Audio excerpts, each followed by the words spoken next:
Hey everybody, Blaine Sites, PGA Golf Performance Coach here with a great drill for your golf swing to help on your swing plane. And as you can see, I have a couple of sticks laid down on the ground here. One of them actually may be hard to see. Let me see if I can move this out of the way. We have it right down here on the mat, pointed at my target. And then I have another stick here in the ground representing my intermediary target. And I want to have these on the ground because when I stand over the golf ball, my eyes are actually away from the line, and even though this is straight, it may look like it's off to the right. So I want to train my swing plane to match the intended target and then train my eye to say that's what straight looks like, even though it may look a little askew. And we can do that a couple different ways. Well, I'll show you how we can do that with a golf club here in just a second.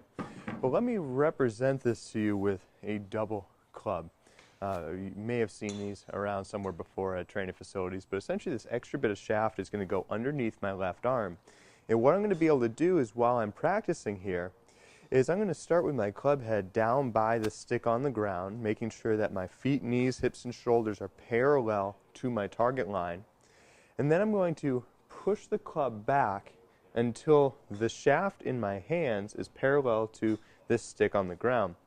Then, using this end of the club, I'm going to imagine it's pointed at my intermediary target out there, and it's going to trace this line on the ground all the way back until I get to the top of my backswing. I then trace that line back down again until I'm parallel. My club face is nice and square. Now the club head is going to trace that line down to impact all the way through until I point it at my intermediary target and I finish through. So put together, it's going to look something like this. 1, 2, 3, 4.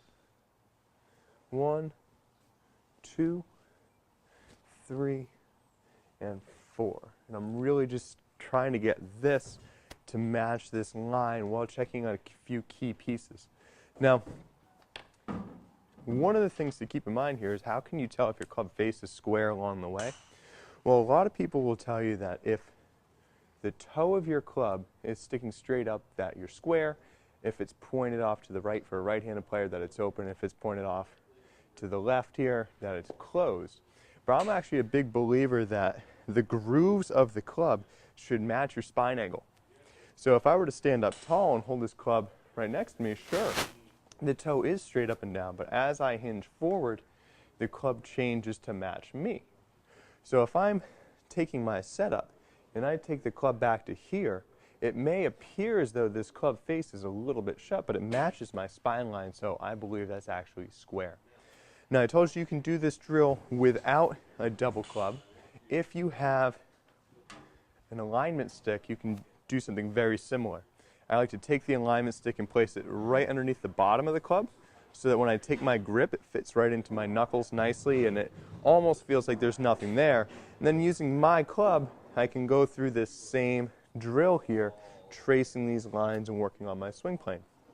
If you don't have an alignment stick, maybe you went to the course and you're just getting warmed up, but you don't have your whole bag of tricks with you, you just need a long tee. And you can stick this into the bottom of the grip. I like to take my left hand, since I'm a righty, put it all the way at the bottom of the grip, and put my right hand actually on the shaft.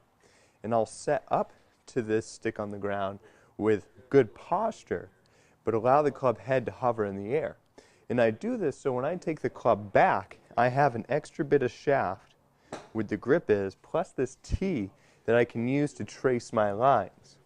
And when you're out on the golf course, you could do this same thing. Just take the tee out of the equation. You can hold at the very end. You can go through your swing plane. And then when it comes time to hit your shot, you just put your grip, hands back on your normal grip here, find the ground again, and now you've grooved out that swing plane.